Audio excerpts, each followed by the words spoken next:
Have you ever considered using castor oil on your face? Or do you currently use it on your face? Or anywhere else for that matter? Let's talk about that today.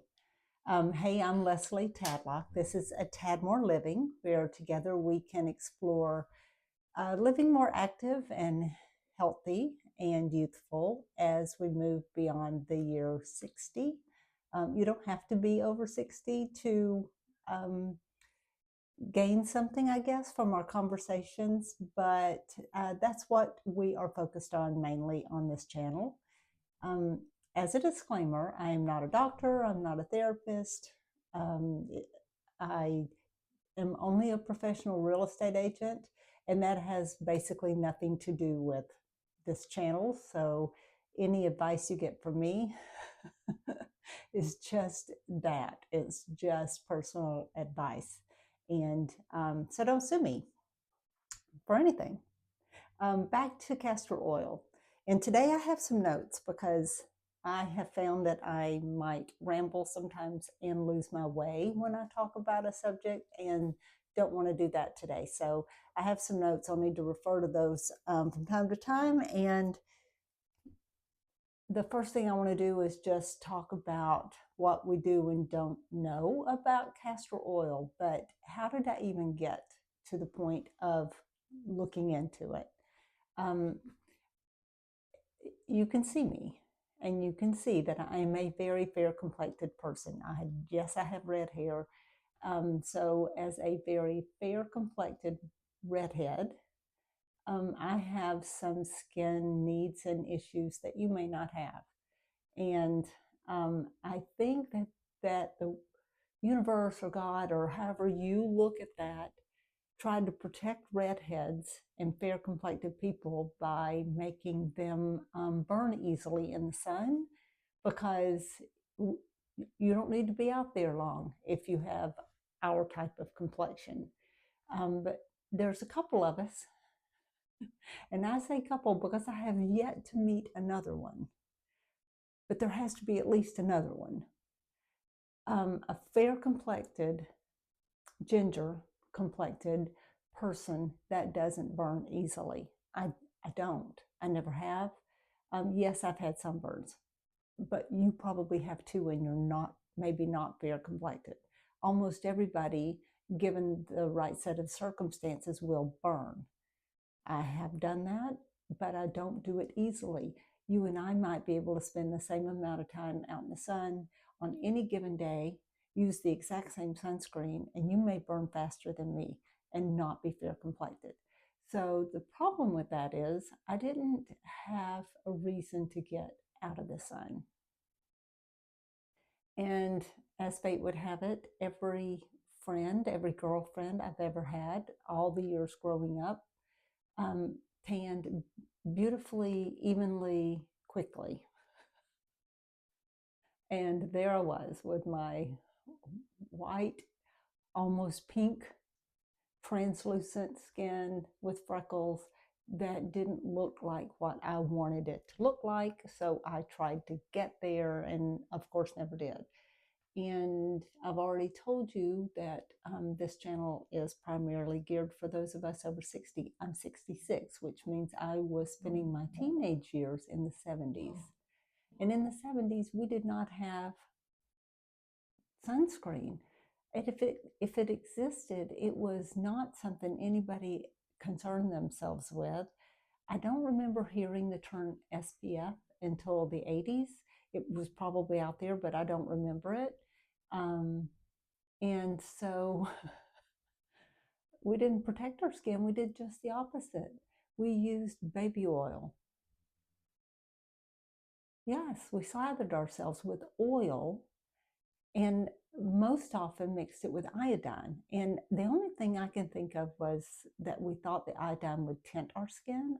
It didn't tint mine, but I still put iodine in a bottle of baby oil, shook it up, slathered it on my skin, laid out all day long. We had a boat when I was a teenager. We had a boat, we had a motor home. We'd go to the lake, spend the day in the sun. I did this for years and trashed my skin. We didn't know better. The only difference would be if I could turn back time, would be if I had burned easily, I probably would have spent less time actually in the sun, but it didn't. And so now I'm, you know, dealing with the repercussions of that.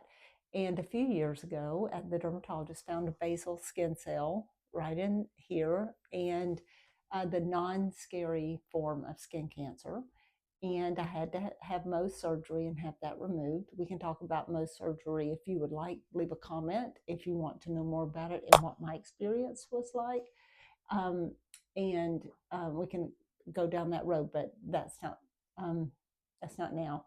So, so I had the Mohs surgery, and that immediately put me on the every 6 months at the dermatologist routine for the rest of my life, just to do a skin screening, make sure there's nothing crazy going on. And also, in the meantime, or since then, my mother found they found a melanoma on my mother's leg. They removed that, and she just 2 weeks ago, 3 weeks ago, had melanoma removed from her cheek.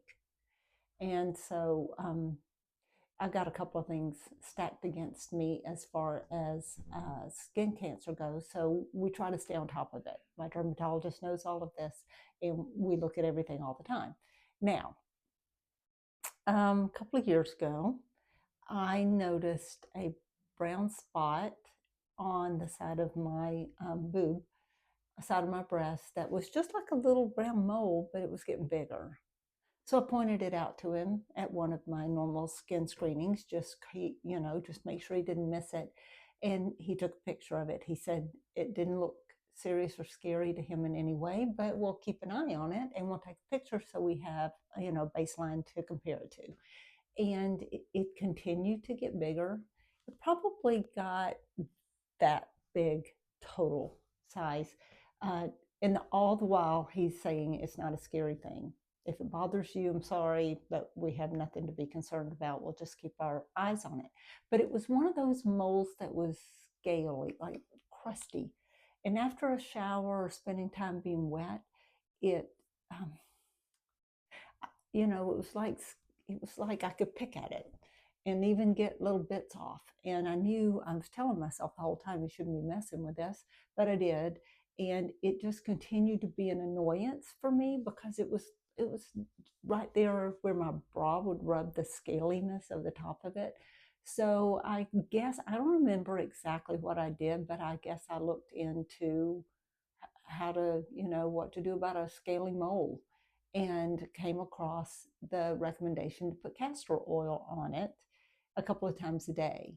And I thought, that's probably good because it won't dry out during the day and get that crustiness on top if there's an oil there to keep it more moistened. And so I've got the little bottle of castor oil, started dabbing it on there twice a day. And and it didn't take long that I started putting a Band-Aid over it because the castor oil would just soak in my bra. And, I thought, well, that's not doing any good. So I put a little Band-Aid there. And it went away. It just went away. It just happened so fast. And, you forget about things. Like, I would rub it on there, but then it just felt like one day it was just gone. I know. So I'm thinking, okay, castor oil just got rid of a mole, a crusty, nasty looking, annoying mole. And yeah, there's still a tiny little brown spot there, but I think what was already there. I think what was there developed into that other thing, and then the castor oil took it back to where it was. And I stopped using the castor oil there, and it never came back. But you know where I'm headed with this. I'm like, oh my God, if castor oil will get rid of that, then what else can it do? So I went down that hole. I went straight to YouTube and started doing all the research from people that probably are just trying to sell castor oil. I don't know. But I read all the things that say how to put it on, what to use it for, what it's like, what type to buy, all of those things. And yes, I ordered a bottle about that big. Um, it's been 2.5 years since I got that bottle, and I'm still using it. So it lasts a long time. It is a dark bottle, and I keep it in the bathroom cabinet, so it's in a dark place all the time. And it's still, every once in a while, I smell it to make sure that, like, because I know I've had it for 2.5 years. I don't want it to go bad. So every once in a while, I smell it. Just, I'm putting it on my face. I would smell it anyway, but so far it still seems like it did the day I opened it. But the recommendations basically across the board of all my research was to go through your normal night routine, which would be cleaning your face. And for me, that means soap and water. I am a soap and water girl. I'm from the 1900s. I still use a washcloth and soap and water to wash my face. I know that the younger generations have moved to the wet wipes, the facial cleaning, makeup removing wipes. Maybe that's better. Maybe it's not as good. I don't know. It seems weird to me. I have to wash my face. So that's my first step. I get the face clean. I use a hyaluronic acid serum every night. I don't know if it does anything, but it's not hurting anything, I'm pretty sure. So I just put that on. It dries super quickly. I put it on my neck and face.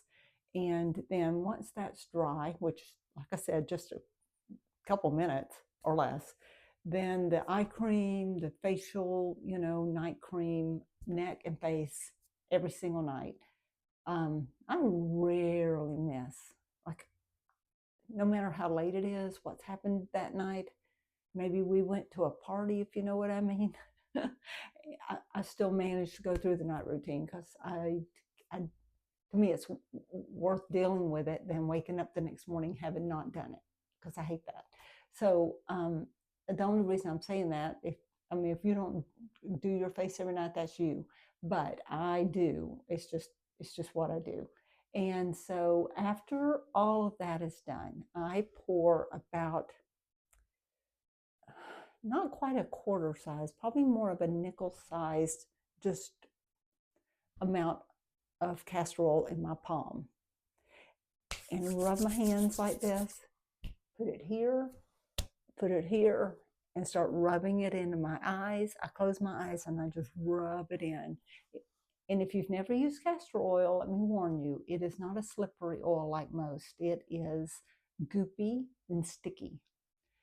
After it's been on the skin a minute and starts to warm up, it does loosen a little bit, but it never turns into that slippery kind of oil that I expected.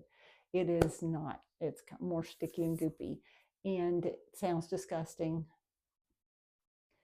but I'm not going to stop using it. It does, I guess, get on my pillowcase. I don't really see it or notice it. I do change my pillowcase. Well, at least once a week, but sometimes twice a week. But it's like I use a white pillowcase. I don't see it on there. So I'm just telling you, it's not probably as gross as it may seem at face value. So I have been doing that now for 2.5 years, and I have not seen any improvement. But are we to expect improvement when we use a product on our skin for the prevention of aging and or whatever else the issues are that come with aging? I feel like to expect something to turn back the clock shouldn't be the focus. What we should be focused on is preventing problems moving forward. So maybe using castor oil on my face every night for 2.5 years has prevented some aging that would have happened, some wrinkling, sagging, all the all the things. I don't know. I'll never know, but it's worth it to me to use it. I can tell in the mornings if my skin just feels completely different in the morning on the days that I've used castor oil the night before. If I skip the castor oil part of my routine, I don't travel with it. I'm not going to take a bottle of castor oil on vacation. I would create some mess with that. So those mornings, my face just feels different. It just doesn't have the same texture, I guess. So I hope that answered maybe some questions for those of you that are considering castor oil. If you have used it or do use it, please comment because I want to know your experience. If it has done something like remove a mole, or if you've got a mole and want to try it on there, and then you want to follow up with us and let us know. This channel is designed to be collaborative.